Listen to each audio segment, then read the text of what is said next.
Mutton తింటే cholesterol పెరుగుతుంది కదా, కోడిగుడ్లో నీలం తింటే కొలెస్ట్రాల్ పెరుగుతుంది కదా, మరి అది నేను ఎట్లా తినమంటున్నా అని అందరూ అడుగుతున్నారు. ఒకటి డైటరీ కొలెస్ట్రాల్తో బ్లడ్లో కొలెస్ట్రాల్ పెరగదు. మనం కొలెస్ట్రాల్ తింటే రక్తంలో కొలెస్ట్రాల్ పెరగదు. డైటరీ కొలెస్ట్రాల్ తినే కొలెస్ట్రాల్తో ఓన్లీ 10 to 15% మాత్రమే బ్లడ్లో కొలెస్ట్రాల్ పెరుగుతుంది. సో మరి కొలెస్ట్రాల్ ఎక్కడ తయారవుతుంది, ఎందుకు పెరుగుతుంది అంటే లివర్లో తయారవుతుంది. ఆ దేవుడు లివర్కి పని ఇచ్చాడు కొలెస్ట్రాల్ తయారు చేసేది. కొలెస్ట్రాల్ ఎప్పుడు పెరుగుతుంది, ఎప్పుడైతే స్ట్రెస్ ఎక్కువ అవుతుందో, అది మెంటల్ స్ట్రెస్ కావచ్చు, ఫిజికల్ స్ట్రెస్ కావచ్చు, రిపేర్ బాడీలో ఏదైనా రిపేర్ చేయాలంటే దానికి కొలెస్ట్రాల్ చాలా అవసరం. బాడీలో హార్మోన్స్ అన్ని తయారు కావాలంటే దానికి కొలెస్ట్రాల్ అవసరం. మెదడు మెయిన్లీ తయారైంది కొలెస్ట్రాల్తో, నీళ్ళతో. సో అందుకే మనం కొలెస్ట్రాల్ తింటే కొలెస్ట్రాల్ పెరగదు. ఒకటి కొలెస్ట్రాల్లో ఎల్డిఎల్ బ్యాడ్ కొలెస్ట్రాల్ అని ఒక అందరు చెప్తారు. ఎల్డిఎల్ అంటే బ్యాడ్ కొలెస్ట్రాల్, హెచ్డిఎల్ అంటే గుడ్ కొలెస్ట్రాల్ అని. ఎల్డిఎల్లో 2 రకాలు ఉంటాయి, లార్జ్ బాయంట్, స్మాల్ డెన్స్. లార్జ్ అంటే పెద్దది, స్మాల్ అంటే చిన్నది. ఏదైతే పెద్దది ఉంటుందో అది ఎప్పుడు పెరుగుతుంది అంటే మనం కొవ్వు తింటే అది పెరుగుతుంది, దానివల్ల ఎటువంటి హాని లేదు.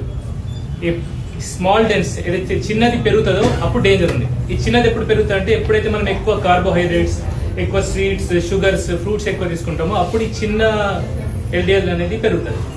సో మనం కొవ్వుతో భయపడాల్సిన అవసరం లేదు. కొలెస్ట్రాల్ తింటే ఏదవుతుంది, ఫ్యాట్ తింటే ఏదైనా భయపడకూడదు.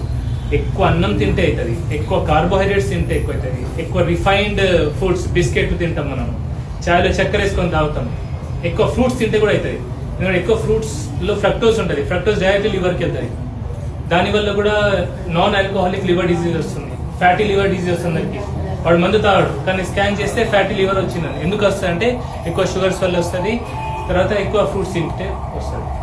2, అందరికి మటన్ తినమంటున్నా, కోడిగుడ్డు తినమంటున్నా, నెయ్యి తినమంటున్నా. మరి వెజిటేరియన్స్ ఏం తినాలి అంటే వెజిటేరియన్స్ మీరు రీసెర్చ్ చేయండి. వెజిటేరియన్స్ లో లెస్ ఆక్సిలేట్ తక్కువ ఉన్న కూరగాయలు తినాలి. ఏవి? సోరకాయ, బీరకాయ, బూడిద గుమ్మడికాయ, దోసకాయ, క్యారెట్. పప్పులలో సేఫ్ ఏదంటే పెసరపప్పు.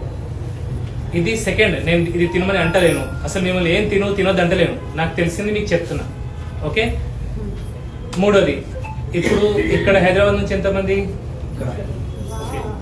విజయవాడ, ఒంగోలు, ఆంధ్ర నుంచి ఎంత? బెంగళూరు నుంచి వచ్చారా ఎవరైనా? బెంగళూరు నుంచి వచ్చారా? సో ఇక్కడ వేరే స్టేట్ నుంచి వస్తున్నారు, వేరే ప్లేస్ నుంచి వస్తున్నారు. అందరు కూడా మన కన్నదమ్ములే కదా. మనం కరీంనగర్ వాళ్ళం, తెలంగాణ వాళ్ళం, వేరే జిల్లాల నుంచి వస్తున్నాం, ఆసిఫాబాద్, ఆదిలాబాద్, ఖమ్మం నుంచి ఉన్నారు ఎవరైనా? సో ఇంత దూరం నుంచి